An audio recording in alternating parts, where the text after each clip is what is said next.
Assalamualaikum warahmatullahi wabarakatuh. Saya Ila Deliana dari kelompok 3. Di sini saya akan menjelaskan terkait komponen perencanaan dalam manajemen kurikulum pendidikan. Peserta didik adalah individu yang sedang menjalani proses pendidikan, baik di tingkat formal maupun non-formal. Mereka adalah subjek utama dalam sistem pendidikan yang bertujuan untuk mengembangkan pengetahuan, keterampilan, sikap, dan nilai-nilai yang diperlukan dalam kehidupan. Dalam perencanaan manajemen kurikulum, kebutuhan peserta didik menjadi faktor utama yang harus diperhatikan agar kurikulum yang dirancang dapat memenuhi tujuan pendidikan dan perkembangan siswa secara optimal. Berikut adalah beberapa kategori utama kebutuhan peserta didik. Yang pertama yaitu kebutuhan, yang kedua kebutuhan sosial emosional, dan yang ketiga kebutuhan fisik, serta yang terakhir kebutuhan pengembangan diri dan karir. Dengan memahami dan memenuhi kebutuhan peserta didik secara menyeluruh, sekolah dan guru dapat menciptakan lingkungan belajar yang lebih efektif, inklusif, dan mendukung perkembangan optimal siswa. Selain kebutuhan peserta didik, ada pula kebutuhan masyarakat. Kurikulum tidak hanya berfungsi untuk memenuhi kebutuhan akademik peserta didik, tetapi juga sebagai alat untuk mencetak sumber daya manusia yang mampu berkontribusi bagi masyarakat.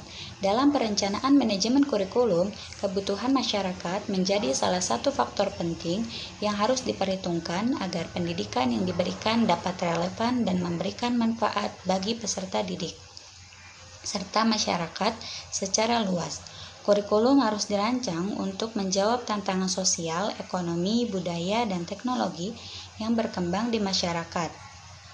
Kebutuhan masyarakat harus menjadi pertimbangan utama dalam perencanaan manajemen kurikulum agar sistem pendidikan dapat menghasilkan lulusan yang siap menghadapi tantangan zaman, memiliki keterampilan yang relevan, dan mampu berkontribusi bagi kemajuan sosial dan ekonomi.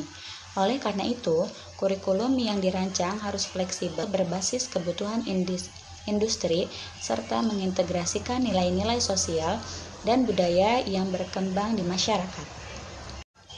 Selain kebutuhan di atas, ada pula perkembangan iptek. Perkembangan ilmu pengetahuan dan teknologi atau iptek memiliki dampak besar dalam dunia pendidikan, terutama dalam perencanaan manajemen kurikulum. Kurikulum yang baik harus mampu beradaptasi dengan perkembangan iptek agar dapat menciptakan lulusan yang siap menghadapi tantangan zaman. Perkembangan ilmu pengetahuan dan teknologi atau iptek membawa dampak besar terhadap manajemen kurikulum dalam dunia pendidikan. Seiring dengan pesatnya kemajuan teknologi, sistem pendidikan harus beradaptasi agar kurikulum tetap relevan dengan tuntutan zaman. Iptek mempengaruhi berbagai aspek dalam manajemen kurikulum, di antaranya yang pertama, pembaruan isi kurikulum agar sesuai dengan perkembangan sains dan teknologi terkini. Yang kedua, penerapan teknologi dalam pembelajaran untuk meningkatkan efektivitas dan efisiensi.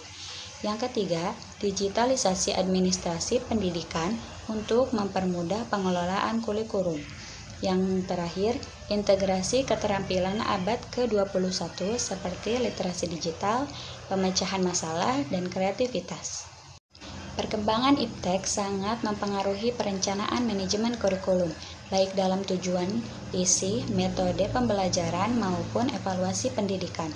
Oleh karena itu, kurikulum harus fleksibel dan adaptif terhadap perubahan teknologi agar dapat mencetak lulusan yang siap menghadapi dunia kerja dan tantangan global. Berikutnya ada tujuan. Tujuan kurikulum yang direncanakan menurut Parke et al.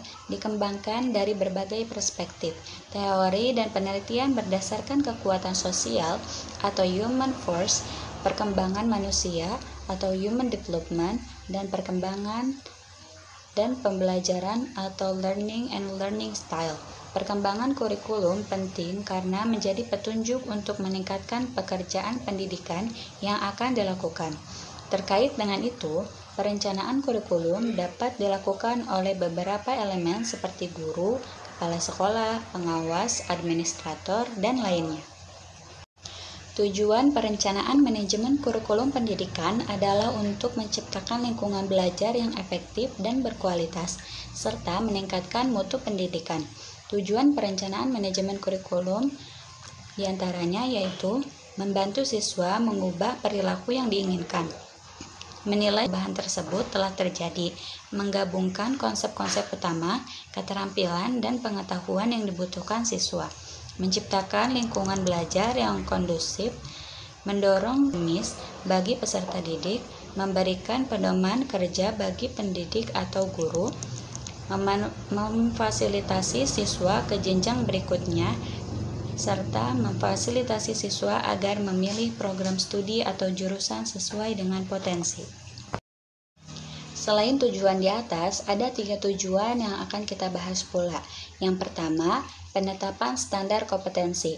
Penetapan standar kompetensi pendidikan adalah upaya untuk menentukan tolak ukur yang menggambarkan kemampuan peserta didik setelah menyelesaikan pendidikan. Tujuan penetapan standar kompetensi pendidikan adalah yang pertama, menjamin bahwa lulusan memiliki kompetensi yang diharapkan. Yang kedua, mempersiapkan lulusan untuk melanjutkan pendidikan atau memasuki dunia kerja. Yang ketiga, memastikan lulusan memiliki kualifikasi yang sesuai dengan visi, misi, dan tujuan program studi. Yang keempat, memastikan lulusan memiliki karakter sesuai dengan nilai-nilai Pancasila. Dan yang terakhir, memastikan lulusan mampu menerapkan, mengembangkan, dan menemukan ilmu pengetahuan serta teknologi. Yang kedua, ada pengembangan struktur kurikulum. Pengembangan struktur kurikulum pendidikan adalah proses perencanaan dan penyusunan kurikulum yang dilakukan untuk mencapai tujuan pendidikan nasional. Langkah-langkah pengembangan kurikulum diantaranya yaitu analisis dan diagnosis kebutuhan, perumusan tujuan, pengorganisasian materi, pengorganisasian pengalaman belajar, penggunaan alat evaluasi. Standar yang diacu dalam perkembangan kurikulum diantaranya yaitu standar kompetensi lulusan, standar isi, standar proses, dan standar penilaian pendidikan. Pemerintahan Indonesia telah merencanakan konsep Merdeka Belajar sebagai upaya untuk meningkatkan kualitas pendidikan di Indonesia. Konsep ini bertujuan untuk memberikan kebebasan dan otonomi yang lebih besar kepada suatu pendidikan dalam mengelola dan mengembangkan kurikulumnya sesuai dengan kebutuhan dan potensi peserta didik. Penilaian Merdeka Belajar juga menitik beratkan pada penilaian otentik yang mengukur kemampuan peserta didik secara holistik. Penetapan konsep Merdeka Belajar diharapkan dapat menghasilkan lulusan yang memiliki kompetensi yang sesuai dengan kebutuhan industri masyarakat, serta mampu berpikir kritis, kreatif, dan inovatif. Yang ketiga, ada pengorganisasian materi. Tujuan pengorganisasian materi dalam perencanaan manajemen kurikulum pendidikan adalah untuk memudahkan guru dalam membuat program pengajaran, mengatur alokasi jam pembelajaran, membentuk materi pelajaran yang akan diajarkan kepada siswa, menggabungkan 2 kurikulum atau lebih menjadi satu kesatuan, mengarahkan proses pembelajaran, dan menjadikan pembelajaran lebih bermakna. Dan yang terakhir, penetapan alokasi waktu. Menentukan alokasi waktu dalam perencanaan manajemen kurikulum pendidikan adalah perkiraan waktu tatap muka antara pendidik dan peserta didik. Alokasi waktu ini ditetapkan untuk setiap semester dalam 1 tahun ajar. Tujuan menentukan alokasi waktu dalam perencanaan manajemen kurikulum pendidikan adalah untuk memastikan pelaksanaan pembelajaran berjalan dengan baik. Yang pertama yaitu harus mempertimbangkan jumlah kompetensi dasar, kelulusan, kedalaman, dan tingkat kesulitan. Yang kedua, juga menentukan minggu efektif dalam setiap semester pada 1 tahun ajaran. Yang ketiga, manajemen kurikulum sangat penting dalam proses pendidikan. Yang keempat, manajemen kurikulum diharapkan dapat memberikan lingkungan pembelajaran yang efektif dan berkualitas kepada siswa. Yang kelima, manajemen kurikulum juga dapat memperkuat dan mengarahkan visi, misi, dan tujuan kurikulum. Dan yang terakhir, manajemen kurikulum dapat membuat perencanaan, pelaksanaan, dan evaluasi kurikulum berjalan dengan efektif, efisien, dan optimal. Berikutnya ada pemilihan konten atau materi. Pemilihan konten atau materi dalam komponen manajemen kurikulum merupakan aspek penting dalam perencanaan kurikulum pendidikan.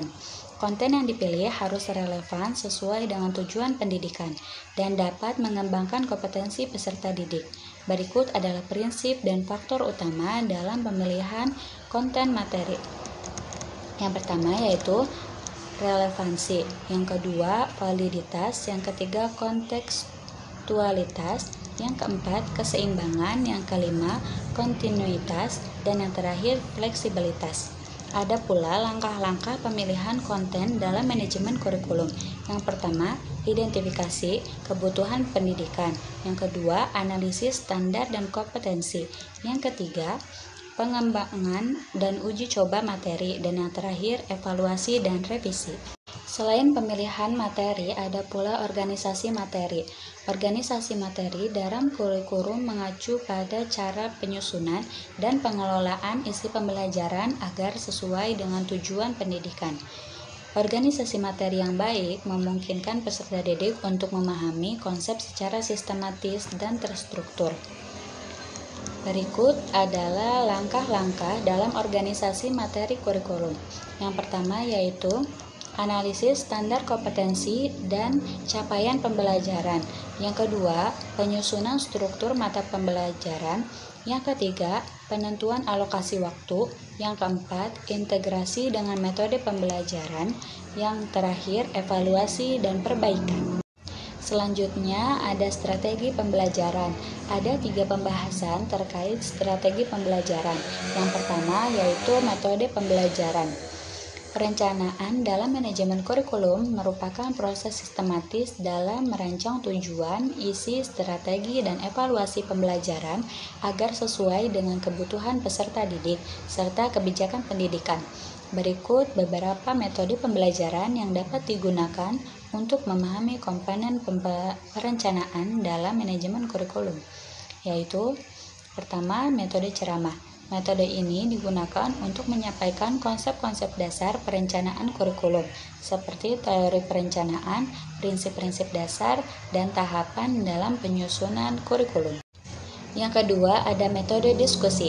Diskusi memungkinkan peserta didik untuk mengeksplorasi berbagai model perencanaan kurikulum yang telah ditetapkan di berbagai institusi pendidikan serta dan yang ketiga ada metode studi kasus. Dalam metode ini peserta didik diberikan contoh nyata dari perencanaan kurikulum di sekolah atau institusi pendidikan lainnya untuk dianalisis. Hal ini membantu dalam memahami tantangan serta solusi dalam merancang kurikulum yang efektif. Dan yang keempat ada metode problem based learning. Peserta didik diberikan suatu permasalahan terkait perencanaan kurikulum dan diminta untuk mencari solusi berdasarkan teori dan praktik yang telah dipelajari. Yang kelima, ada metode simulasi dan role playing. Peserta didik dapat melakukan simulasi sebagai perancang kurikulum dan menyusun perencanaan berdasarkan kebutuhan suatu institusi pendidikan tertentu. Dan yang keenam, ada metode project based learning. Peserta didik diminta untuk merancang dan mengembangkan perencanaan kurikulum untuk suatu jenjang pendidikan tertentu sebagai proyek akhir. Dan yang terakhir ada metode blend learning. Kombinasi pembelajaran daring dan luring digunakan untuk memberikan fleksibilitas dalam memahami konsep perencanaan kurikulum serta mengakses berbagai referensi akademik. Strategi pembelajaran yang kedua adalah sumber belajar. Sumber belajar adalah segala sesuatu yang dapat digunakan untuk mendukung proses pembelajaran, baik berupa bahan ajar, alat, maupun lingkungan yang dapat membantu peserta didik dalam memperoleh pengetahuan dan keterampilan. Sumber belajar menjadi salah satu komponen penting dalam perencanaan kurikulum karena berperan dalam menentukan efektivitas, penyampaian materi, serta penyampaian tujuan pendidikan. Sumber belajar berfungsi untuk konteks pembelajaran, menyesuaikan dengan gaya belajar peserta didik, mendukung pembelajaran berbasis kompetensi, dan mendorong kemandirian belajar.